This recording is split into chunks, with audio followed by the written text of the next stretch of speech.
Protect your online privacy with NordVPN. Browse securely, access content from anywhere, and keep your data safe with military-grade encryption. NordVPN.com. That's NORDVPN.com.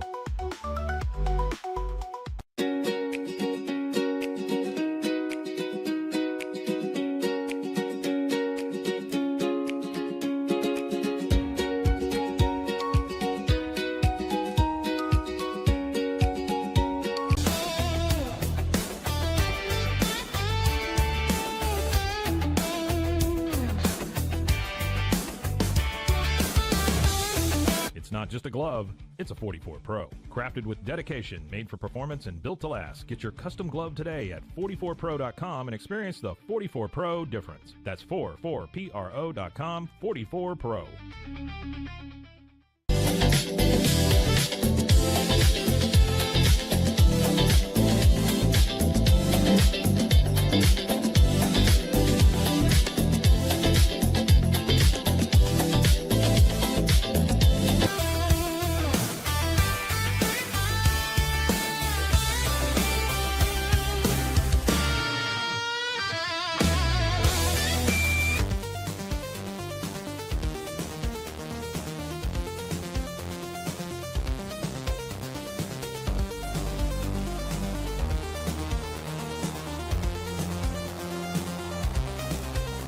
Our patented handles were launched in 2018.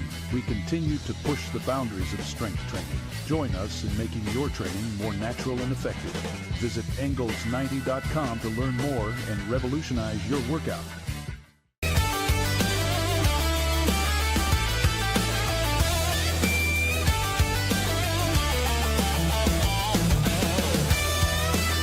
Looking for tickets to the hottest shows, games, and events? Ticket Liquidator is your one-stop shop for great prices, no hassles, and guaranteed tickets. Whether it's sports, theater, or concert, for the best seats at the biggest events, start with Ticket Liquidator today at ticketliquidator.com. Ticket Liquidator.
Introducing Bark in the Belly Premium Dog Food. 100% of profits go to help dogs in need. Over 30% of adults struggle with chronic foot and joint pain, and many face mobility limitations as they age. But a revolutionary Comfort First slipper has taken the wellness world by storm. Try Cloud Slides and feel you are walking on the clouds. Cloud Slides.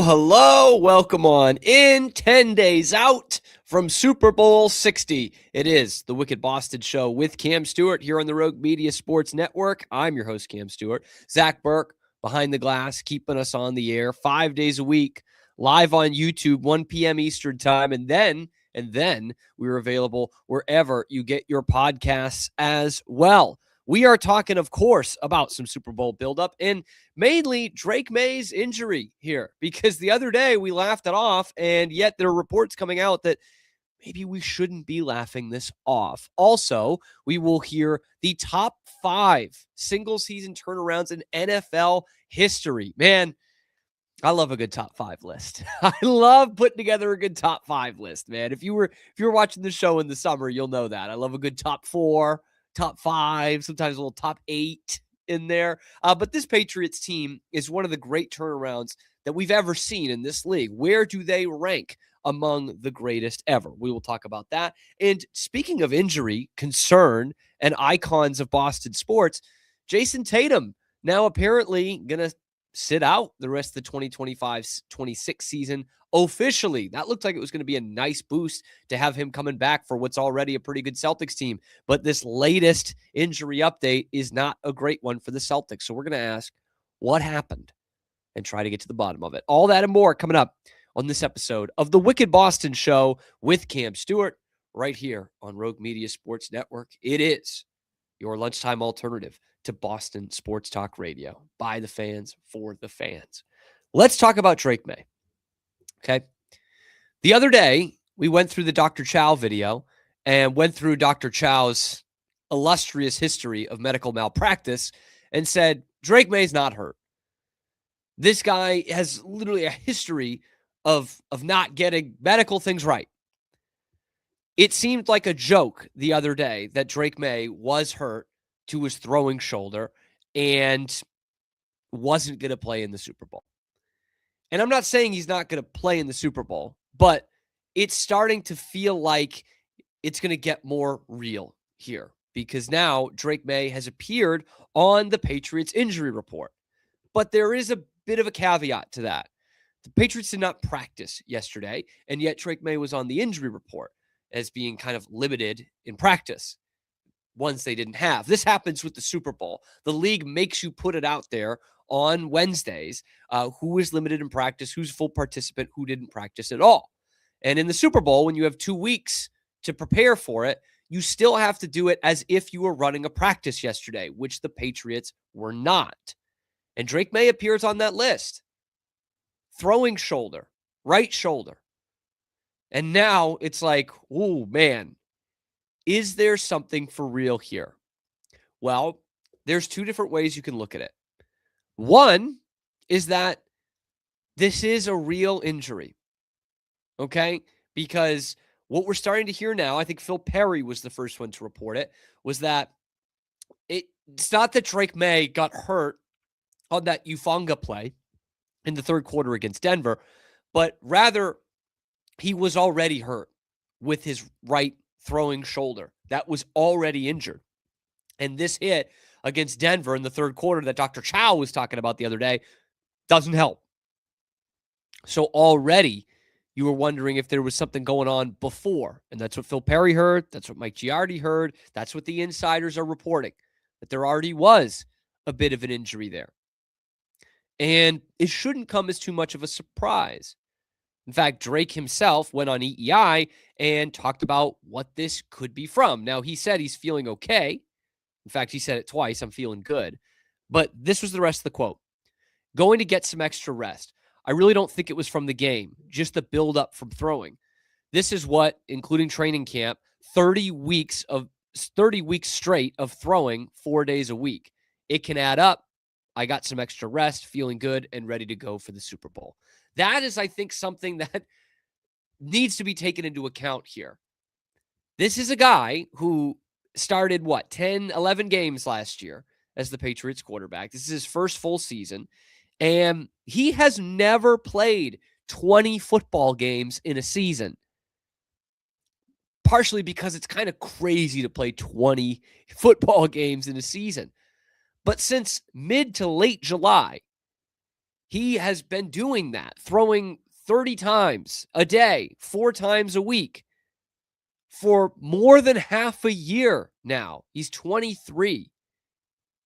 You know, it's not that he can't take hits. It's not, and I'm more worried about this side of things than I am the mental hurdle of having such a young kid starting in the Super Bowl. Not that it doesn't matter, but I don't think that's that big a deal. The physical side is a big deal. It's a guy at UNC who never played more than 13 games in a season. They weren't going on CFP runs, and especially now you could play 16, 17 games. It wasn't doing that. So to just all of a sudden play 20 games for the first time in your life, that is going to take a toll on your body, regardless of the hits you're taking. So, it might be some sort of tendonitis. It might be a labrum thing, which would be bad. But I'm not worried about him playing in the Super Bowl. He's going to play in the Super Bowl. But how effective he is when you're going to need his effectiveness against such a good defense like the Seahawks, I think that does need to come into question here. Because clearly there is something here. I mean, Drake's even said it himself that there's some pain. He says he's feeling good, but there's a buildup of this. And so while we all, very much including me, laughed off Dr. Chow the other day because of his silly reasoning, like, oh, he readjusted his shoulder pads, he must be hurt. There might be some fire with this smoke. There might be. Again, don't think it's going to keep him out of the game. I don't know if anything's going to keep him out of the game. But in terms of effectiveness, I think that can be called into question. And that's what happens when you're taking this kind of toll on your shoulder for this long. There's only so much you can do to prepare a guy for this physically. There's only so much load management you can do. There's only so many times you can save his arm before it becomes a problem. Again, this is 6.5 months of this. It's not something he's ever done in his life, especially for a guy who is getting lauded, and for good reason, for being one of those great athletes growing up that didn't just focus on football. You heard the story last week. One of his old teammates, high school basketball teammates, would say, yeah, we were playing AAU, the circuit, all year round, summer tournaments and everything. And Drake was playing football. And then when football season was done, he'd just romp on up to the basketball court and drop 25 on everybody every night. And that's a great thing. That's a great inspiration for young kids coming in through youth sports, high school sports. And it gets to be a problem, I guess, if you're playing in the Super Bowl, because he's never had this kind of tax on his arm. So that is a concern. Not like a hit the big red panic button kind of thing, but it is a concern. The other way you could be looking at this, if you're a true die-in-the-wool Patriots fan that does not want to believe that there's any kind of injury with Drake Maye, is you could say that Drake Maye, as he has with this whole season that he's put together and this whole playoff run he's put together, is Brady maxing. What do I mean by that? Well, you remember Tom Brady had a throwing shoulder injury quite a bit. In fact, it became legend here in New England. Here is Tom Brady's appearances on the injury report in his career.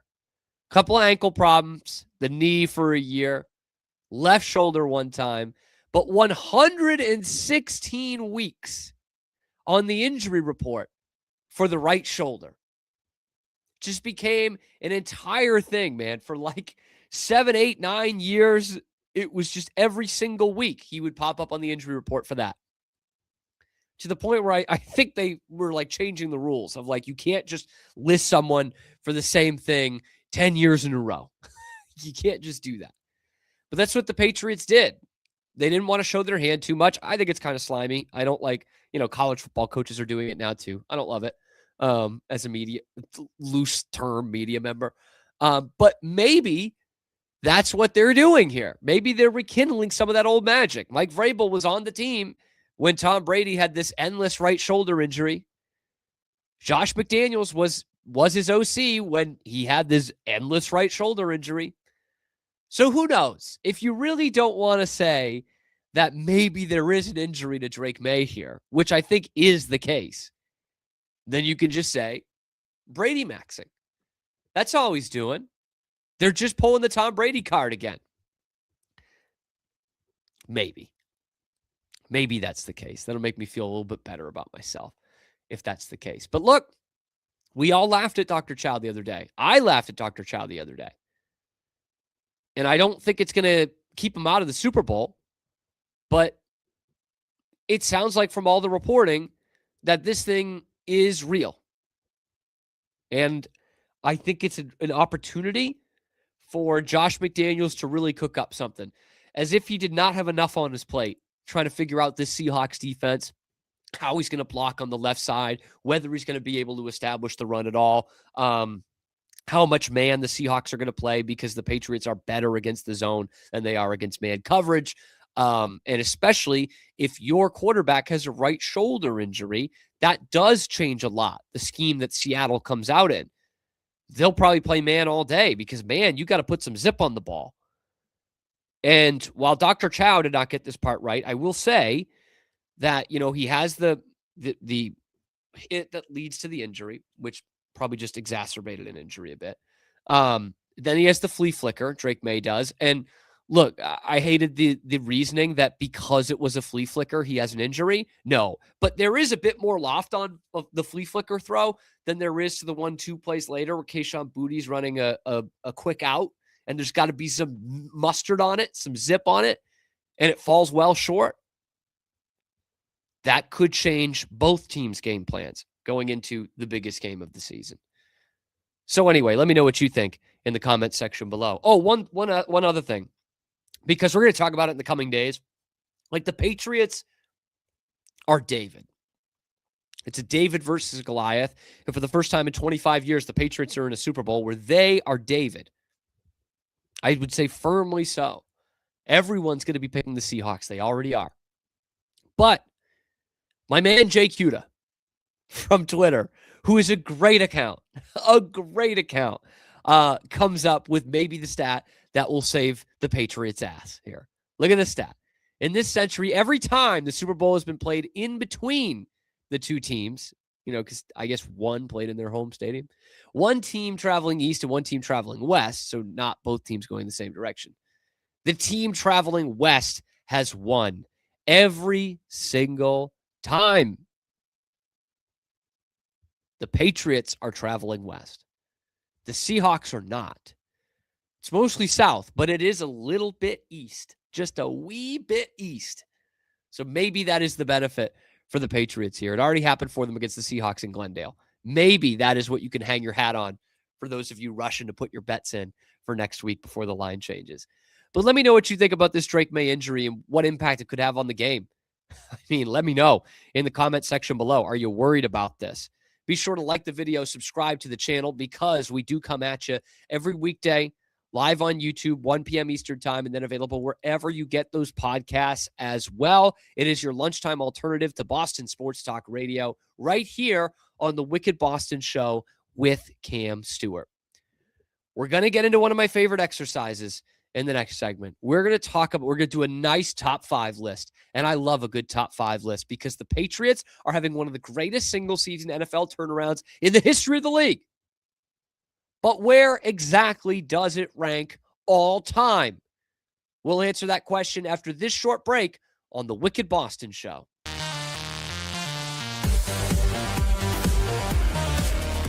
Experience the perfect blend of exquisite craftsmanship and life-changing technology with Gevi. Every product is built with precision, featuring specialized parts that ensure durability, efficiency, and safety. Upgrade your everyday with Gevi. Visit us at gevi.com to discover more. A journey into new thoughts, new cultures, new adventures. So what are you waiting for? Start your journey with Babbel now. Go to babbel.com or download the app. Overwhelmed by your inbox? Clean Email is here to help. Organize, clean, and manage your emails with powerful automation tools. Say goodbye to spam and clutter and enjoy a stress-free inbox. Try Clean Email today at cleanemail.com.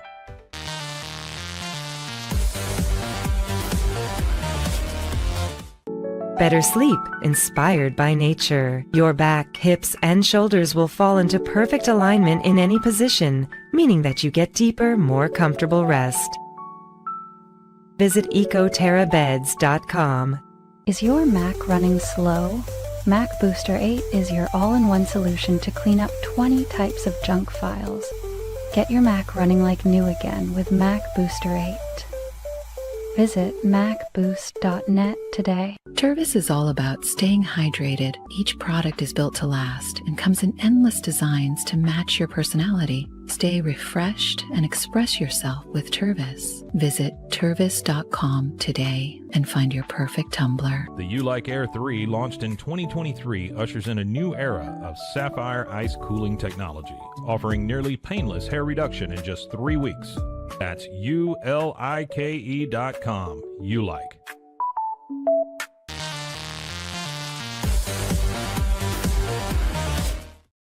Back here on the Wicked Boston Show, Rogue Media Sports Network. I'm just looking at this. It's been released. The first peek at the cast for the 4 Beatles biopics.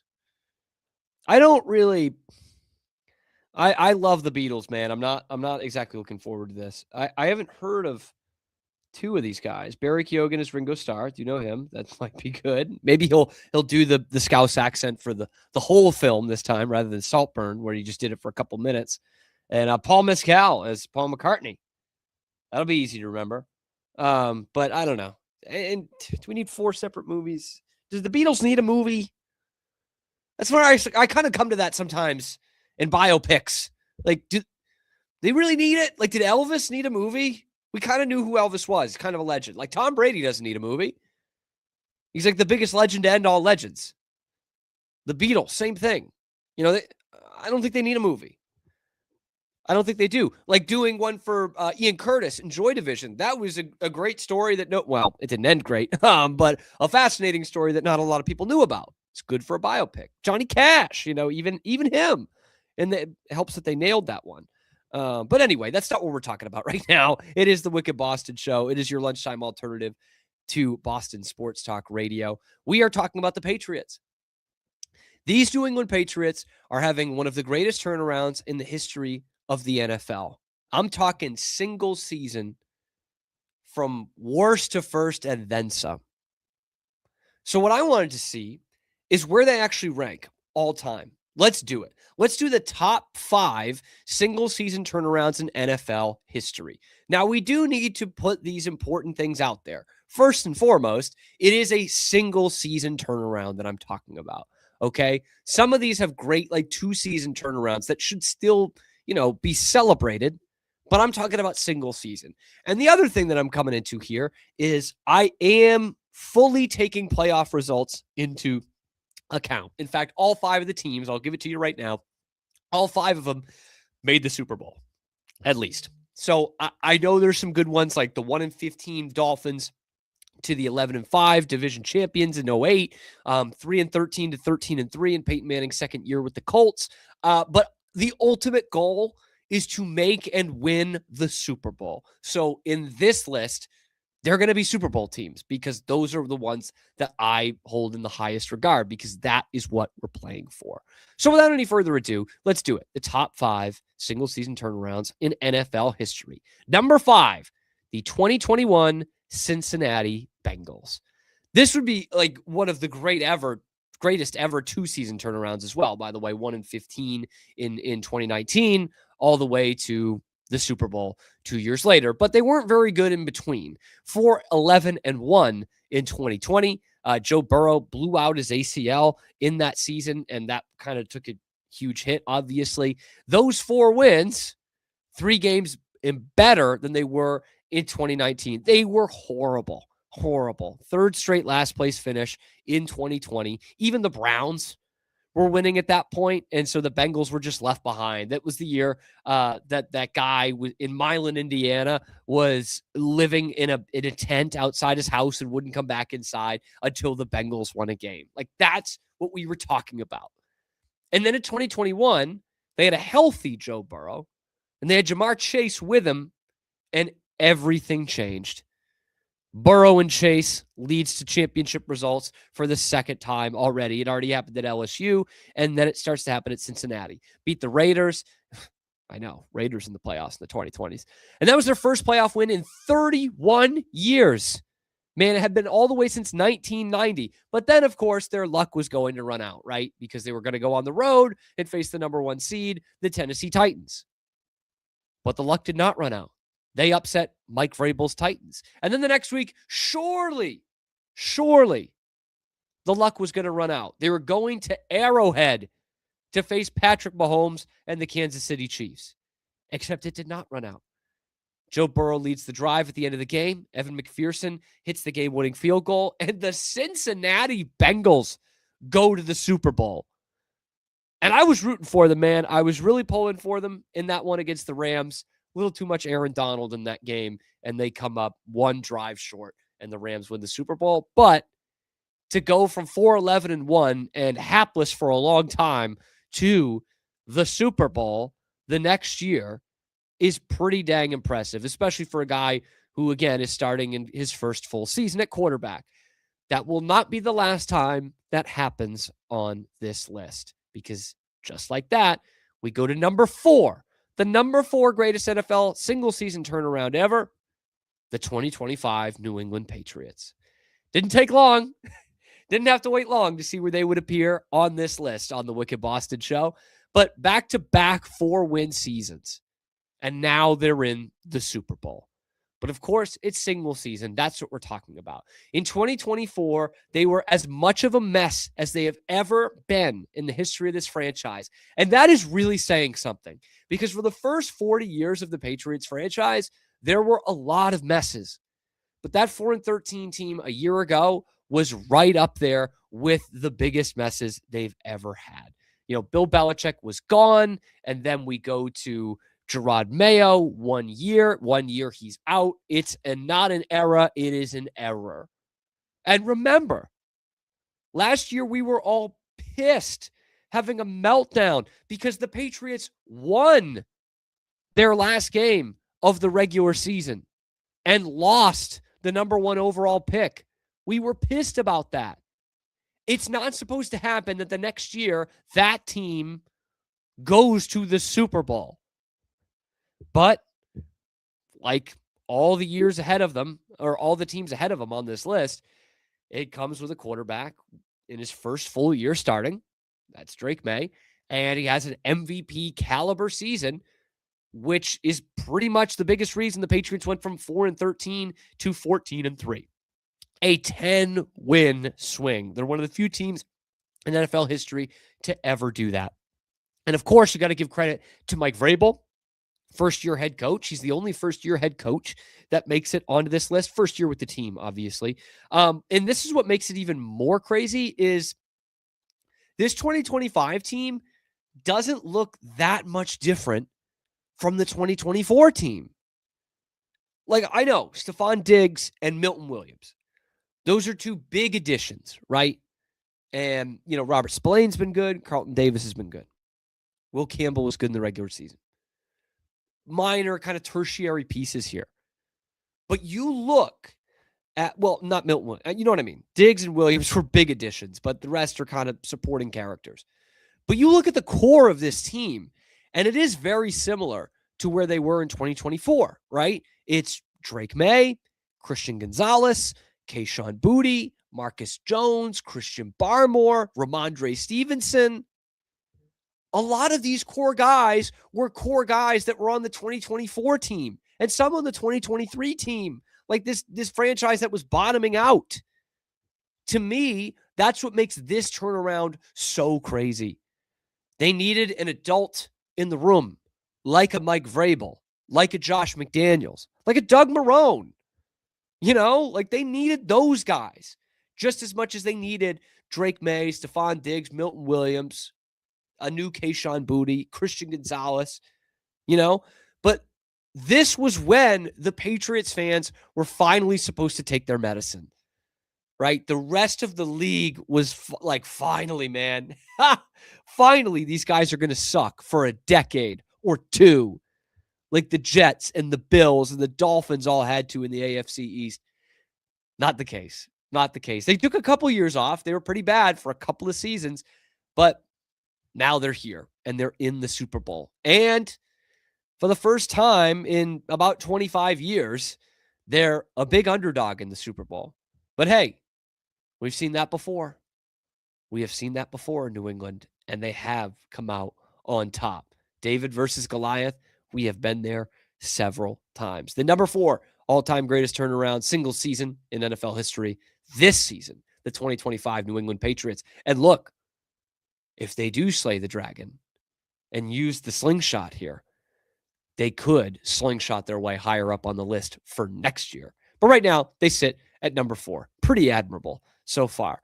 Number 3, the number 3 greatest single-season NFL turnaround, the 1981 San Francisco 49ers. Yeah, we're going back on this one. We are going back. And I know I'm talking about one season to the next, and that is still the reason why these Niners are on here. But sometimes you do have to take some context into things to make it a really, truly great single-season turnaround. Because for the first 35 years of the San Francisco 49ers existence, they were just one of the football teams of all time and nothing more. They had 5 playoff appearances in those 35 seasons. Before 1981, they won 3 playoff games all time, one of which was in something called the All-American Football Conference, not the National Football League. So before 81, they had won 3 playoff games ever. In 1981, they won 3 playoff games in that season alone. Largely because they had this young quarterback named Joe Montana.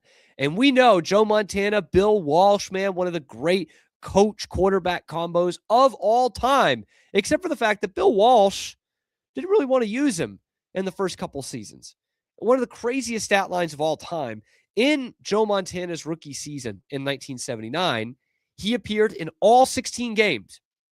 He was the backup, and he appeared in all 16 games and only threw 23 passing attempts.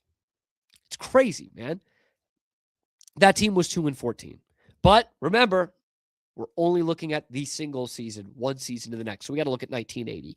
They still had Steve DeBerg at quarterback, and they still sucked. They went 6-10. They were last in their division, and they felt that maybe this is the time we go to this unimpressive, gangly-looking quarterback from Notre Dame in Joe Montana. And that's what they did. In 1981, they go 13-3, the best record they had ever had in the history of the franchise. It was only the 3rd time they had won double-digit games. To go 13-3, they knock off the mighty Dallas Cowboys in the NFC Championship. And even though they were at home, not a lot of people gave them a chance going up against Tom Landry and America's team as they were. And it took the last dying seconds of the game. Remember Montana, the rollout, the catch by Dwight Clark at Candlestick. And then they were off to the Super Bowl. They take on the Cincinnati Bengals and win their first ever Super Bowl championship. And then it leads to something, which I do take into account on this list here. Okay, we're talking about single season turnarounds, but if it turns into something that is sustainable, that is better than the alternative, like the 2021 Cincinnati Bengals, for example. And then with the Niners, you get 4 more Super Bowls in the next decade and a half, and they're now one of the most prestigious franchises in the history of the league. Joe Montana, legend. Bill Walsh, legend. Jerry Rice, legend. And it all started with this turnaround in 1981. All these records that they're about to set, by the time the mid-90s roll around, they have the more Super Bowls than anybody in the history of the sport. They won the most consecutive road games in the history of the sport, which will probably never be broken. And here they are at number 3, the greatest single season turnaround list of all time. Let's go to number 2, shall we? And you probably should have known we weren't done with one of these teams, okay? The number 2 greatest single season turnaround in NFL history, the 2001 New England Patriots. It's tough to get much better than this. In fact, there's only one team that gets much better than this.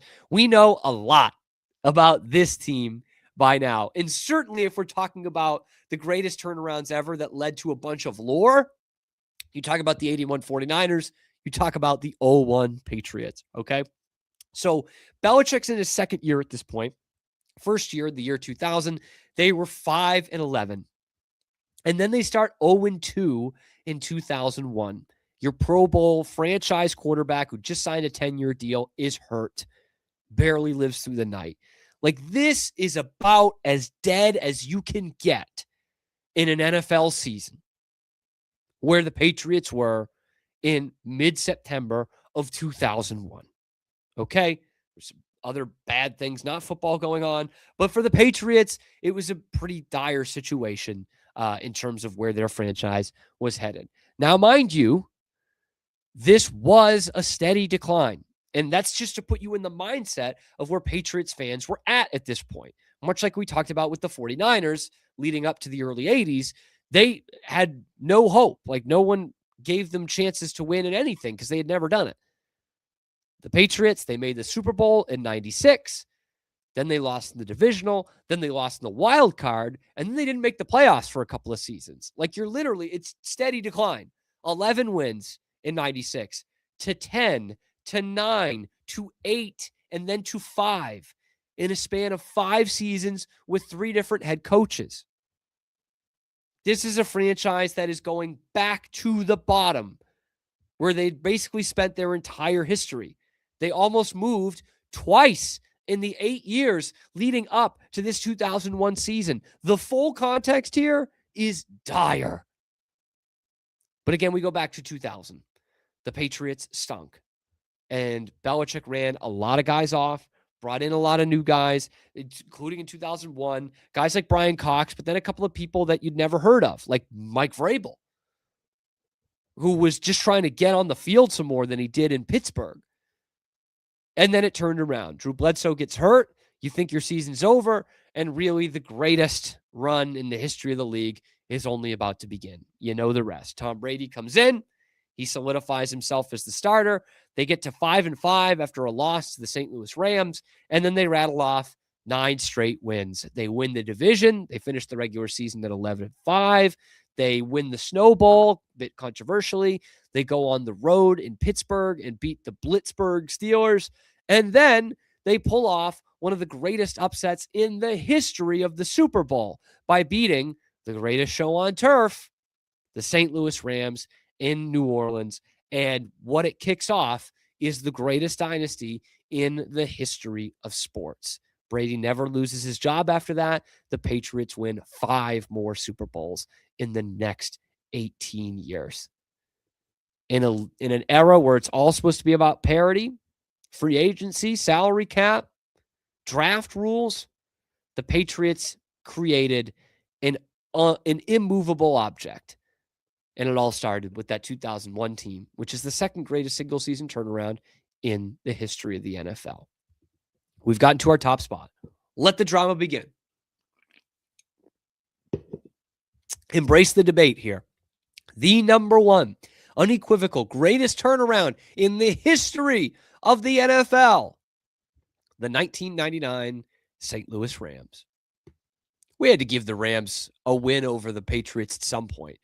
And this is deserved here. 4-12 in 1998. And again, to add some context, they had not had a winning season since moving to St. Louis in 1994. They had not made the playoffs in a full decade. And so they needed to do something. They went out and they traded for Marshall Faulk, Hall of Famer. A dummy, but a Hall of Famer. And then they swung a big deal to bring in Trent Green at quarterback. And that was what really got St. Louis ablaze, because it was a great story. He was a local kid coming home, finally going to turn the Rams around after this 4-12 season and give us something to be excited about in St. Louis. Except that didn't happen. In the preseason, he tears his ACL, big hit by future Patriot Rodney Harrison. And here they go again. The Rams coaches were talking about how they were looking at how they could get their houses on the market after Trent Green went down. Dick Vermeil has to turn to Kurt Warner. And as they say, the rest is history. I mean, Kurt Warner gives you the Tom Brady story before the Tom Brady story. That's what's pretty fascinating about their matchup in the Super Bowl a couple years later. Obviously, Brady had a much better career than Kurt Warner, but Kurt Warner's a Hall of Famer, and it started right here. He wins the league MVP, wins the Super Bowl MVP. The Rams become the greatest show on turf, and then they're not just beating teams. They're destroying teams when they go 13-3. They go for a plus 284 point differential. That not only led the league, but it's the widest margin ever for a Super Bowl champion. Shout out to the 07 Patriots. Not a Super Bowl champion, but they became one of the most dominant offensive teams in the history of the sport. And they became the first team in NFL history to truly go from worst to first. You heard it with like division champs, like the Colts, like the 79 Buccaneers.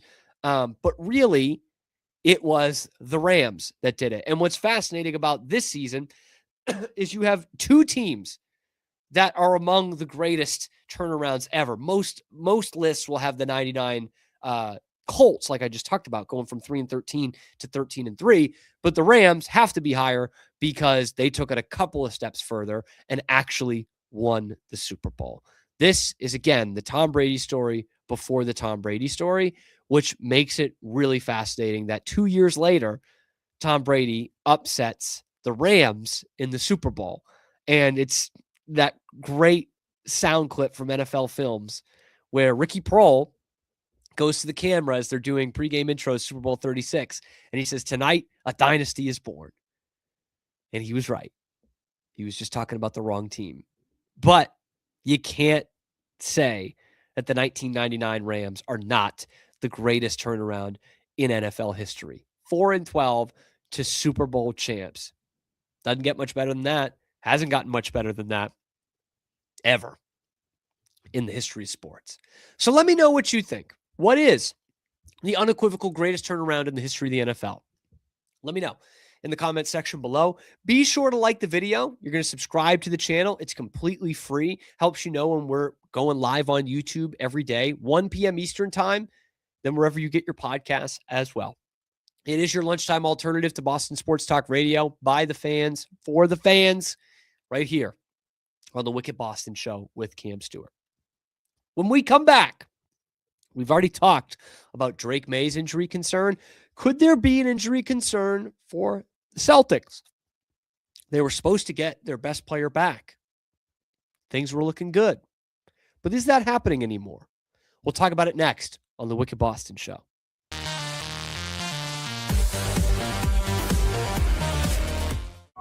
Circulon C1 Series Clad with Scratch Defense Non-Stick. Maximize cooking, minimize cleaning. Discover the unmatched durability and elegance scratch-free, worry-free, forever.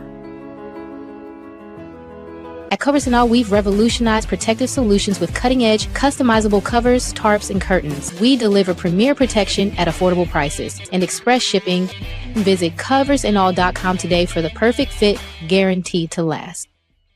Send money abroad in just a few steps with Remitly. Sign up with your email, enter an amount, choose how your loved ones receive the money, enter your recipient's information, select a payment method, hit send, and relax. Download the Remitly app today.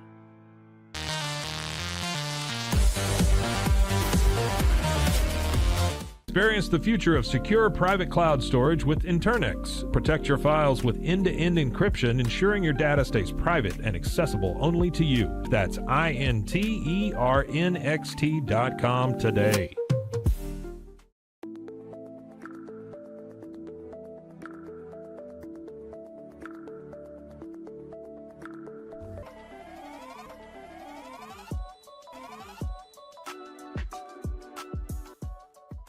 Welcome to Market XLS, your all-in-one Excel solution for investors.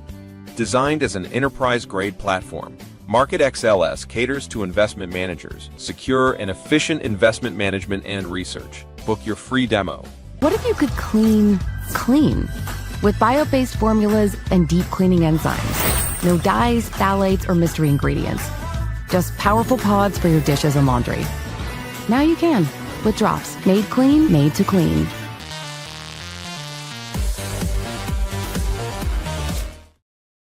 Back to the show, Wicked Boston Show, here on the Rogue Media Sports Network. I'm your host, Cam Stewart. Zach Burke is behind the glass, keeping us on the air 5 days a week, live on YouTube, 1 p.m. Eastern time. And then we're available wherever you get those podcasts as well. We've been talking a lot of Patriots, obviously.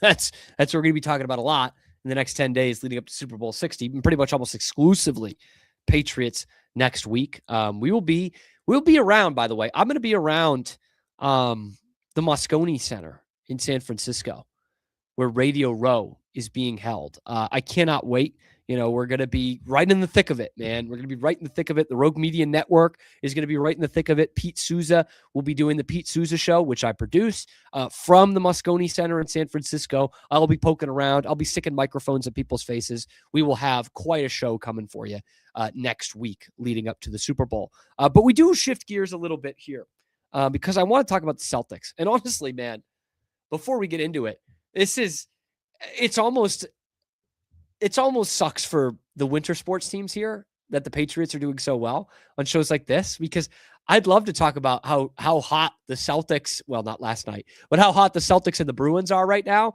They've been awesome. But the Patriots are in the Super Bowl. Like, you know what I mean? What am I going to do? The winter teams hate it. John Henry loves it, that people, if the Patriots are truly and firmly back, then people are going to stop caring about the Red Sox for half the season. So they love it. They absolutely love it. John Henry is rooting for the Patriots to be in the Super Bowl and for the Bruins and the Celtics to make a finals run so that nobody pays attention to baseball until early July for 3 weeks until we then get Patriots training camp. But anyway, the whole season, Celtics fans were hopeful that Jason Tatum would come back from that Achilles injury. And honestly, the last couple of weeks and months, it looks like he would. He's been working out. He's been playing 3-on-3, 4-on-4. He's been videos of him dunking. And you're like, wow, this could really happen. Like, he's going to break the mold. We're talking March, early April. He's going to get a run-in of regular season games, and then he's going to be a part of this team in the playoffs. And they could be the number 2, number 3 seed in the East. Well, maybe not. New report came out last night. Chris Haynes went on the show and gave the latest injury update. Let's hear it from Chris himself. Is he over there? What you got? All right. So, as it pertains to the Boston Celtics and Jason Tatum in particular, it was always a foregone conclusion that Tatum was going to try to give it a go and return at some point during the season after suffering that Achilles tear. But league sources just informed me right now that Jason Tatum is now reevaluating his situation, and it is up in the air on if he's going to return at all this season. Now, I was told that there are a couple of factors of why he's reached that point, but as of right now, that changes the whole landscape, because Tatum even told me personally months back he was returning at some point. Right. He was getting ready to return, and it was getting close. I was hearing it was getting close, and then league sources informed me that the situation has changed, and now it is up in the air if he's going to return or not. Okay. So this brings up two interesting points. First of which, I guess, Zach, we now know this is what Anderson Varejao is doing. Okay? That's the biggest thing I got from this, is we know where Anderson Varejao is at. Now, I did think for the first 50 seconds of that, he was a wax figure or something. He didn't move at all until 5 seconds left in the video. I thought maybe he was just a prop in the middle there. But really, let's get back to it. Shout out Anderson Varejao, I guess. This is interesting because all we heard all season was how Tatum was ahead of schedule. He was feeling great. And with an Achilles timeline, it wouldn't have been insane for him to come back in April. The question was, would it be worth it to bring him back this season and risk any other kinds of injury that would come with it? And when you look at the way the Celtics are playing, I think with a lot of fans, you're thinking, yeah, it is worth it. This is a team that's one of the best in the East. You could get to the NBA Finals if you add Jason Tatum to this lineup and maybe even shock the world and win it. And that's what we heard for months, weeks, and months here. And again, seeing these videos of him getting out there, getting after it, working out, it looked like he was getting closer and closer. And then this report, which is kind of out of nowhere. Tatum's been on some podcasts recently. He was on the Pivot podcast talking about his statue in Memphis that's I'm sure being built right now, and didn't say anything about a setback, but clearly there was a setback here. That narrative doesn't just change overnight with nothing happening. Tyrese Halliburton tore his Achilles the next month. He's not coming back this year. Whether he's healthy or not, Tyrese Halliburton isn't coming back this year because the Pacers suck. The Pacers can't do what the Celtics are doing right now. The Celtics have a chance to make it to the NBA Finals. And I don't know if they can do it without Tatum, but they're putting up a heck of a fight right now without Tatum. And so I think this does become a bit concerning for Celtics fans because lest we forget, there is no guarantees in this. There are no guarantees that Jason Tatum comes back and he's 26-year-old Jason Tatum from before. In fact, he's not going to be 26, right? But there is no guarantee that he comes back and he's a top 5 or 6 player in the league like he is right now. Or before the injury, I guess I should say. You know, Kevin Durant was older when he tore his Achilles, and you could say he hasn't been the same player, but he's been a pretty damn effective player, and he was older than Tatum was when he tore his Achilles. I think he was 30, so he wasn't that much older. 31 maybe. Anyway, Jason Tatum, there's no guarantee of that, but when you hear that he's ahead of schedule and he's doing great, and it's like, okay, then this is just a Brady situation. You know, Brady's out for a year, and then he's back, and he's the Hall of Famer GOAT quarterback. You know, that does happen. You know, Peyton Manning, same thing in football. Misses a year, gets cut, comes back, and he's setting records again. And that's what we thought Tatum was going to be when we heard that he's close to this. But now, if he does sit out the whole season, I'm not saying he's going to suck. I'm not saying it's the end of the world or the end of his career. But you then probably think about this a little bit differently. And what I'm wondering, I guess, is these rumors coming out the last couple of days about the Celtics and the trades that they might make. You know, could that have something to do with this Jason Tatum injury update? You know, there's some interesting names out there. You know, first it was the centers, guys like Yves Missi, who I'd love to see play for the Celtics, but that's a personal bias. He watched my show when he was at Baylor. You could do something like that. But now Giannis Antetokounmpo is on the trade block. Apparently the Celtics would be interested and the Magic might be moving on from Paolo Banchero. That would be a fascinating turn of events. It'll probably cost you Jaylen Brown. I don't know how else you could really do that.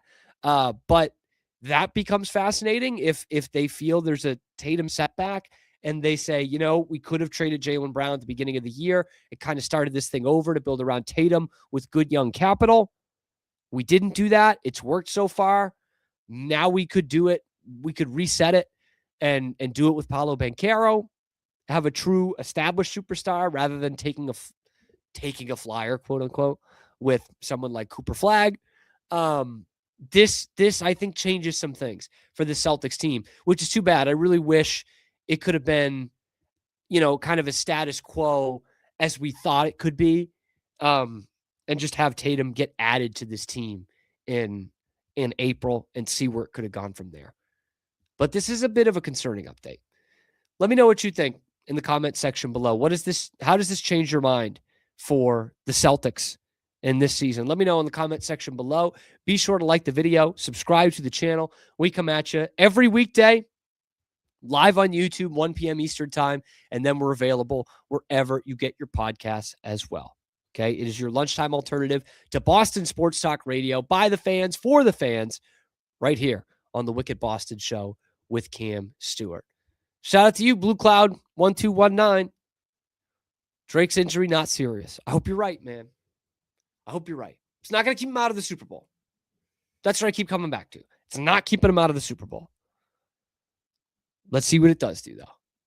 This is going to be fascinating to watch. And it's going to be all over the headlines, trust me. If he pops up on that injury report again, which he will, I don't think he's going to pop off after a day.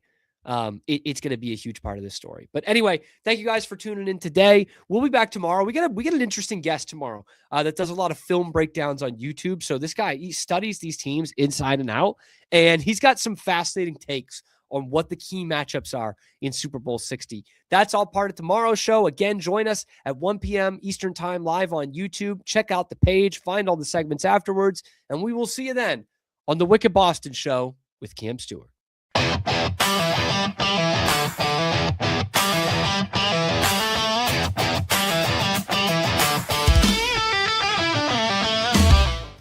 relax with Hemp Delicious. Organically grown hemp, massively blended with delicious organic herbs, responsibly sourced for their holistic benefits. Each sip offers calming, antioxidant-rich wellness. Brewed just for you. Sip the calm with Hemp Delicious.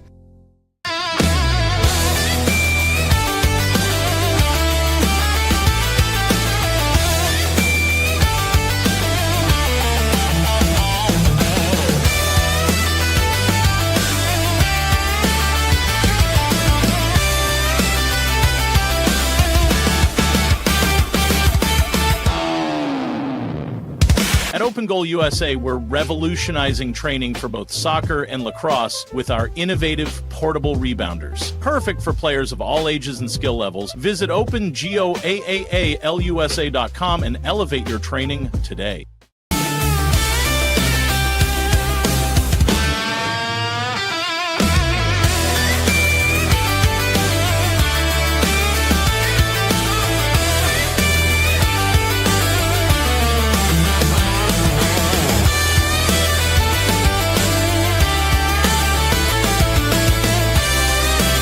Farmhounds offers natural treats and chews made with quality products that support family farm, regenerative agriculture, and humane farming practices. Give your dog the best with wholesome, organic ingredients that promote health and happiness. Shop now at farmhounds.com.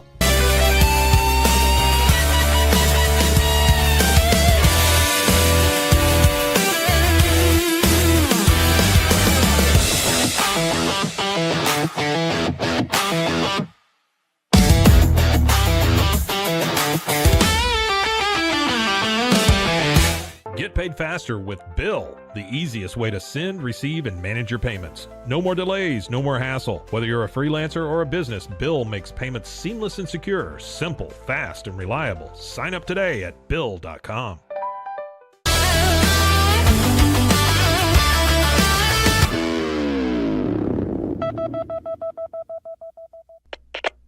We are Rogue Media Sports.